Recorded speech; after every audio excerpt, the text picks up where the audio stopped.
Hi అండి, నమస్తే అండి. నేను షిరిన్ జూట్ వరల్డ్ ఛానల్ నుంచి మీ దుర్గా మాట్లాడుతున్నానండి.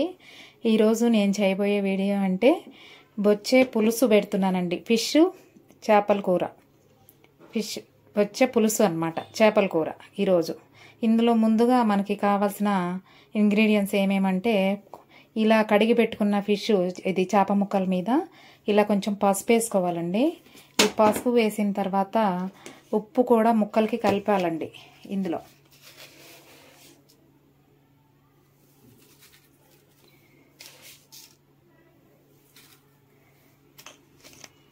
తర్వాత ఈ కారం వేయాలండి.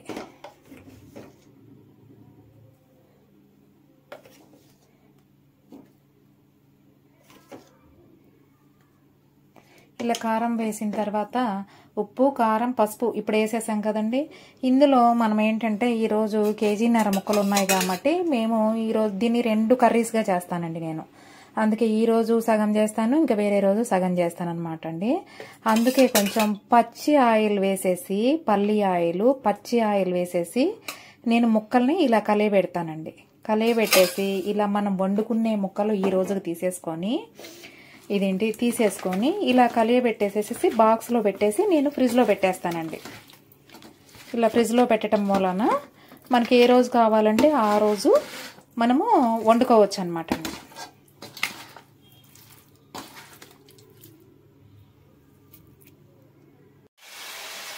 ఇప్పుడు ఈ చేపల కూర వేసానండి. ఇందులో ముందుగా ఆయిల్ వేసి ఈ ఆనియన్స్ అనేది ఫ్రై చేస్తున్నాను అనమాట.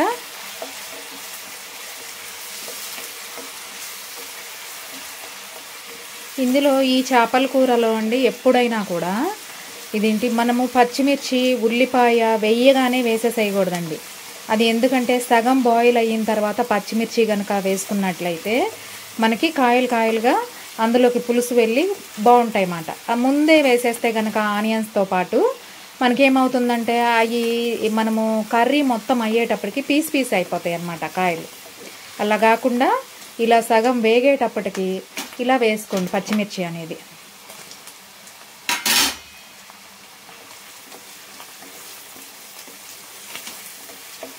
ఇలా పచ్చిమిర్చి వేసిన తర్వాత వేగనివ్వండి.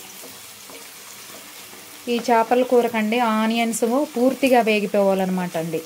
పూర్తిగా వేగిపోవాలి. కొన్ని కర్రీస్లో సగమే వేగితే చాలు, పులుసులో ఉడికిపోతాయి ఉల్లిపాయ ముక్కలు అనేసి అంటారు, కానీ అలా టేస్ట్ రాదండి.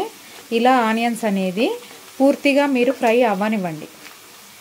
అవి వేగుతూ ఉన్నాయి కదా, ఈ వేగుతూ ఉన్నప్పుడు ఇందులో కొంచెం వచ్చేసి పసుపు వేయండి. ఇందాక ముక్కల్లో నేను వేసాను, అయినా కూడా మనము పసుపు అనేది యాంటీబయాటిక్ కాబట్టి అండి, కర్రీస్లో ఎంత ఎక్కువ వాడితే అంత మంచిది అండి పసుపు అనేది.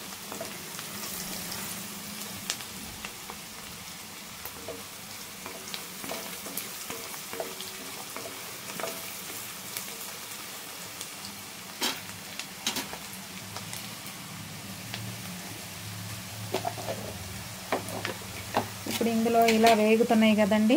వేగిన తర్వాత ఈ అల్లము వెల్లుల్లి పేస్ట్ కూడా ఈ ఆనియన్స్లో వేసేసేయాలండి.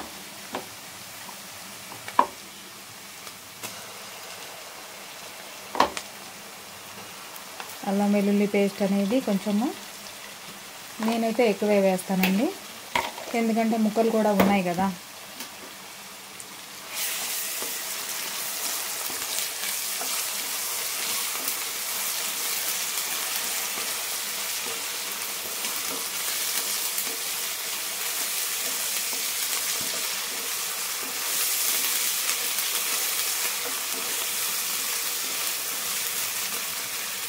ఇలా వేగుతూ ఉంటాయండి. ఈలోపు ఈ వేగేటప్పటికి ఈ ఆనియన్స్ పూర్తిగా వేగిన తర్వాత ఇది తీసుకొచ్చి ఈ చేప ముక్కలు వచ్చేసి అందులో వేసేసి కొంచెం సేపు మగ్గిన తర్వాత ఆల్రెడీ మనం ఇందులో ఉప్పు, కారం, పసుపు, ఆయిల్ నేను కలిపేశానండి. ఆయిల్ కలపటం వలన ఏమవుతుందంటే ముక్క బిరుసెక్కుతుంది అనమాట. ఇలా బిరుసెక్కి మెత్తగా లేకుండా గట్టిగా ఉంటుందన్నమాట, బాగుంటుంది. అలా మనం నెక్స్ట్ డేకి పెట్టుకున్నా కూడా మనకి బాగుంటాయి అన్నమాట. అలాగే ఇప్పుడు ఆనియన్స్ అనేది ఫ్రై అవుతుంది కదా. మాకు ఇందులోనండి ఈ చేప ఎలా తెచ్చామంటే, మాకు తెలిసిన వాళ్ళు 11 కిలోల చేప తెప్పించారండి. ఆ 11 కిలోల చేపలో మీరు షేరింగ్ తీసుకుంటారా అని అడిగితే తీసుకున్నామండి. ఆ 11 కిలోల చేప నలుగురికి షేరింగ్ అయిందండి. ఆ నలుగురు షేరింగ్ అయిన దాంట్లో మాకు వచ్చేసి దగ్గరగా నియర్ బై 2 kgs వచ్చిందనమాట. అందుకే ఈరోజు మేము ఇద్దరమే కాబట్టి వైఫ్ అండ్ హస్బెండే ఉంటాం కాబట్టి ఇందులో నేను 1 kg ఈరోజు వేస్తున్నానండి. రేపు పొద్దున వచ్చేసి రేపు కాకపోయినా ఒక 2 days అయిన తర్వాత నేను మళ్ళీ ఆ 1 kg అనేది వండుతానండి. ఇద్దరమే కాబట్టి ఇప్పుడు మాకైతే సరిపోతాయండి ఇవి. ఇప్పుడు ఇందులో ముక్కలు ఈ ఆనియన్స్ ఏగిపోయిన తర్వాత వేసాను కదండి.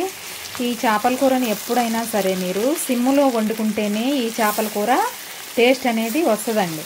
ఇప్పుడు చేప ముక్కలు వేసిన తర్వాత దీన్ని కొంచెం రఫ్ అండ్ టఫ్గా తిప్పేసేయకూడదండి. చేప ముక్కలు నిదానంగా ఇలా బాండిలో వేసిన తర్వాత తిప్పుకోండి, నిదానంగా తిప్పుకోండి. ఒక్కసారి వేసిన తర్వాత ఇలా తిప్పుకోండి. తిప్పిన తర్వాత ఆ ముక్కలు ఏమవుతుందంటే ఉప్పు, కారం, ఆయిల్ ఎట్లాగంటే ముక్కకి మళ్ళీ పడుతుంది అనమాట అండి. మొత్తము ఈ ముక్కకు అనేది పడుతుంది అన్నమాట. దీన్ని చిత్తకుండా నిదానంగా తిప్పుకోండి. ఇలా తిప్పుకున్న తర్వాత కొంచెం సేపు మగ్గిన తర్వాత కింద కూడా ముగ్గ మగ్గిన తర్వాత అప్పుడు మీరు ఈ చింతపండు పులుసు పక్కన పెట్టుకున్నాం కదా, దీనిని చక్కగా వడకట్టేసేసేసి ఇందులో పోసేసి సిమ్ములో చేపల కూర ఉడకనివ్వండి. ఇప్పుడు అంతా పులుసు పోసేసానండి. ఈ పులుసు పోసిన తర్వాత ఈ పులుసు అంతా ఎగిరిన తర్వాత దగ్గరకు వచ్చేసిన తర్వాత మీరు ఏం చేస్తారంటే ఈ కొత్తిమీర వేసేసి గార్నిష్ చేసేసుకొని ఇంకా బంద్ చేయటమేనండి.